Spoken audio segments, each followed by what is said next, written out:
To some weather updates coming in from USA. An expanding hurricane Milton made landfall on Florida's west coast on Wednesday, spawning tornadoes and lashing the region with rain as it threatened the Tampa Bay area, where it could deliver a life-threatening surge of seawater.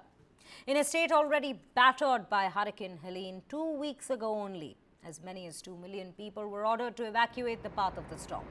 Officials issued increasingly dire warnings on Wednesday as landfall expected on Wednesday evening drew closer. President Joe Biden urged people to follow local safety recommendations and measures. He has said, and I quote, "It's literally a matter of life and death." This is the quote by him during his press briefing at White House.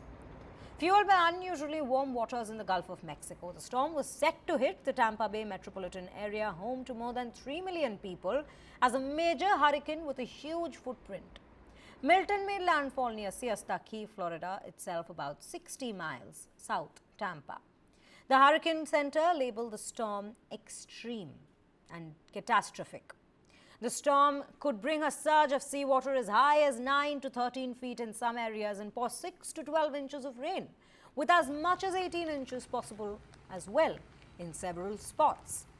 Once past Florida, it should weaken over the western Atlantic, possibly dropping below the hurricane's strength tonight. However, it will nonetheless pose storm surge danger on the state's Atlantic coast as well. 4 bridges spanning Tampa Bay were closed before the storm was due to make landfall. Most causeways connecting the Gulf barriers islands to the mainland were also shut, stranding anyone who decided to ride out the storm despite pleas from officials. Meanwhile, several visuals have surfaced of officers involved in rescue work, and one such instance was of a pet dog who was left behind tied to a pole by the side of the road in Tampa. In fact, these officials made a official request that please do not leave your pets behind in this condition. Nearly a quarter of Florida's gasoline stations were out of fuel on Wednesday afternoon. In Orlando, many people said they had ridden out previous hurricanes, but Milton's rapid intensification and warnings from officials spurred them into taking unusual precautions for the inland city. These are the latest updates that we bring to you of Hurricane Milton, which made landfall yesterday in Florida's west coast. These are the visuals that we bring to you. Heavy rainfall, torrential pours for that matter. Wind speed having reached to 160 mph. And these are the consistent visuals that we are receiving from Florida's Tampa Bay. The storm is expected to weaken once it passes Florida. However, it still poses massive threat to the residents there. 2 million residents, remember, ladies and gentlemen, have been asked to evacuate.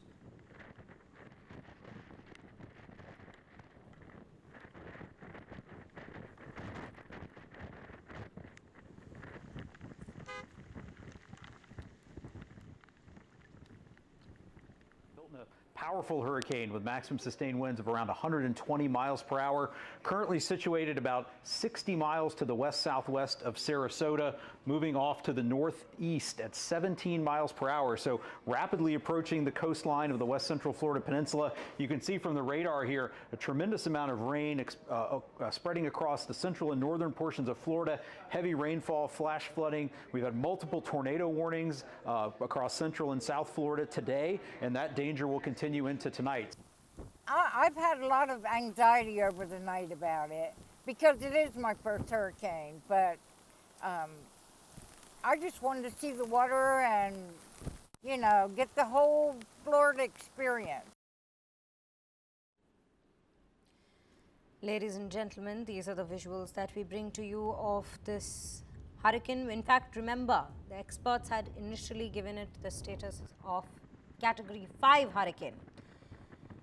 But now it's reduced to Category 3 hurricane, which made landfall near Siesta Key, south of Tampa Bay. At least 19 tornadoes have been confirmed so far. 125 houses already been destroyed. Milton, in fact, expected to cause billions in damage in Florida itself. The state is prepared to engage in search and rescue missions overnight. Milton is expected to maintain the hurricane's strength as it crosses the Florida peninsula. However, as it approaches the Atlantic coast, it may weaken down a little bit. That is the updates that we are getting. With the storm coming ashore before the high tide itself, Governor Ron DeSantis said that he hoped the west coast of Florida could avoid the worst of the predicted storm surge. Forecasters had said that seawater could rise as high as 13 feet. The Hurricane Center, remember, has labeled it as extremely dangerous storm, capable of deadly storm surge, ferocious winds. Flash flood warnings have also been issued across central Florida. And currently, the main problem that people across Florida are facing, is a massive fuel shortage. There was a little bit of a panic that was created among residents and locals there as they received evacuation orders in a very short span of time. And a quarter of gas stations, in fact, seem to be out of gas. They completely run dry with the surge in the consumption of gas, and people coming into these gas stations and trying to flee this very storm.